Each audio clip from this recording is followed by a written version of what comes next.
इस्नोफिलिया एक प्रकार का एलर्जी है। इसमें होता क्या है कि व्हाइट ब्लड सेल में का एक ही भाग है इस्नोफिल। तो इसका बढ़ जाना, तो इसका नॉर्मल रेंज होता है 500 सेल पर माइक्रोलीटर। यदि इससे बढ़ जाता है तब ये लक्षण प्रकट हो जाता है, और परसेंटेज में 1 से 6 के बीच में होना चाहिए। इससे भी बढ़ जाता है तब पर भी यही शिकायत देखा जाता है। तो इसके कौन कौन से लक्षण है? तो खुजली, सांस वजन होना, नाक से पानी गिरना, खांसी, गले में खराश, छींक आना, कह विकार, त्वचा पर चकत्ते। इसके कौन कौन से कारण है? तो स्नेफिलिया के जो प्रमुख कारण है, इन्फेक्शन भी हो सकता है, एलर्जी में भी, दमा, आंत रोग में भी, एक्जिमा, और रेयरिस्ट कंडीशन में जैसे कभी कभी कैंसर में भी स्नोफिल बढ़ जाता है, एक्यूट माइलोजेनस ल्यूकोमिया में भी। जब ये प्रॉब्लम हो जाता है, जब ये शरीर में ये लक्षण दिखाई दे, तो उस वक्त जो टेस्ट होता है, तो टेस्ट में डॉक्टर सीबीसी कराते हैं, absolute eosinophil count AEC test करते हैं, चेस्ट एक्सरे भी होता है, ईएसआर सीआरपी होता है। अगर दिक्कत और है तो इसी हिसाब से टेस्ट भी बढ़ने लगता है। उसमें स्टूल एग्जामिनेशन भी करा सकते हैं, बोन मैरो बायोप्सी, ब्लड सेमियर, तो ये सब टेस्ट होता है। तो इससे पता चल जाता है कि स्नोफिल कितना बढ़ा हुआ है। जब ये लक्षण दिखाई दे तो तुरंत अपने नज़दीकी डॉक्टर से सलाह लें और इसका परमानेंट दवा लें, क्योंकि अगर ये ज़्यादा दिन तक शरीर में टिक जाता है तो फिर लंबे समय तक ये सब लक्षण बार बार होने की शिकायत हो जाता है। तो इसलिए इसका प्रॉपर इलाज करना भी बेहद ज़रूरी है, और अपने से कोई दवा नहीं लेना चाहिए, डॉक्टर की निगरानी में ही दवा लें तो ज़्यादा बेहतर रहेगा। इसके साथ-साथ कुछ बेसिक निदान है जिसे आप कर सकते हैं।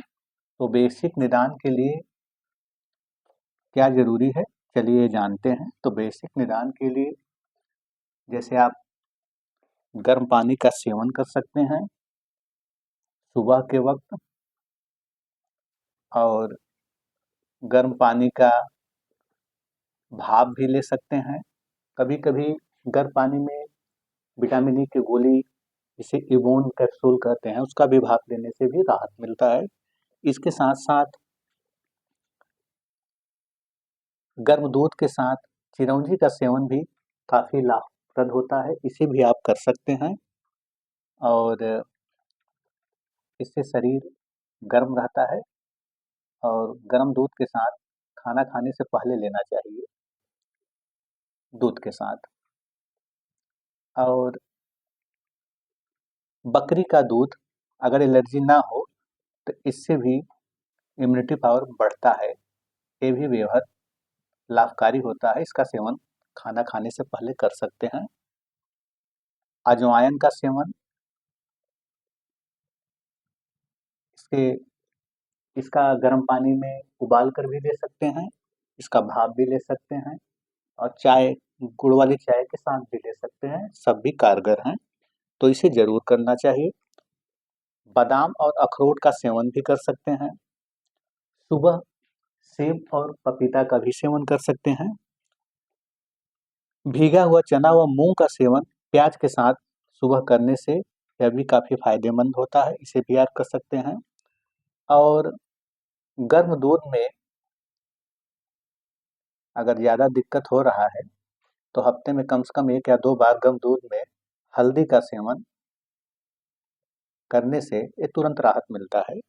और इसके साथ-साथ ये ये भोजन से पहले करना है, और इसके साथ-साथ आप दालचीनी का सेवन, इसका उबला हुआ पानी भी पी सकते हैं, और ऐसे भी दालचीनी चाय के साथ भी ले सकते हैं, काफ़ी कारगर है। और गुड़ वाली चाय में हल्दी, काली मिर्च, आदि, अजवाइन, दालचीनी का काढ़ा भी फायदेमंद होता है। और इसमें ज़्यादातर हरी सब्जियों का सेवन करना चाहिए, जूस का सेवन करना चाहिए। आप मूँग का दाल ले सकते हैं, जिससे इम्यूनिटी पावर बढ़े, और सत्तू का भी सेवन कर सकते हैं। और हरी सब्जियों में आप सरसों का, मेथी का, और पालक, चौराई, बथुआ, ये सब लेना काफ़ी फायदेमंद होता है, इसे आप ले सकते हैं। तो भोजन में आप हरी सब्जियों का ज़रूर लें, और ज़्यादा से ज़्यादा लें, ये काफ़ी फायदेमंद होता है।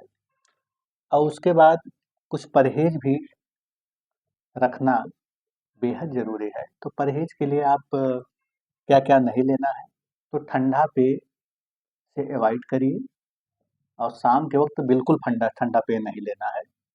और जैसे दही हुआ, मट्ठा हुआ, कोल्ड ड्रिंक्स हुआ, इस सब का परहेज़ करें। चिकना नहीं खाना है, फैटी फूड नहीं लेना है, अधिक चीनी का सेवन भी नहीं करना चाहिए, ये ठीक नहीं होता है शरीर के लिए। और इसके साथ-साथ मसाला, अधिक मसाला का सेवन नहीं करना चाहिए। शराब, तम्बाकू, स्मोकिंग, इसे इसे ना करें, तो जल्द से जल्द आपका शरीर स्ट्रांग होगा, इम्यूनिटी पावर बढ़ेगा, और दवा भी अच्छे से काम करेगा। इसलिए इस सब चीज़ों का परहेज़ करें, इनसे बचें। और इसके साथ-साथ कुछ योगासन है, इसे आप ज़रूर करें। तो योगासन के लिए सबसे ज़्यादा बेहतर होता है सूर्य नमस्कार।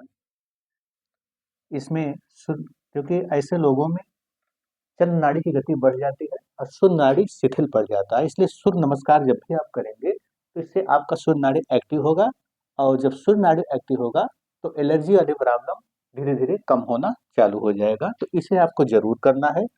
उसके साथ-साथ अनुलोम-विलोम कर सकते हैं, प्राणायाम कर सकते हैं, साधारण आसन करिए,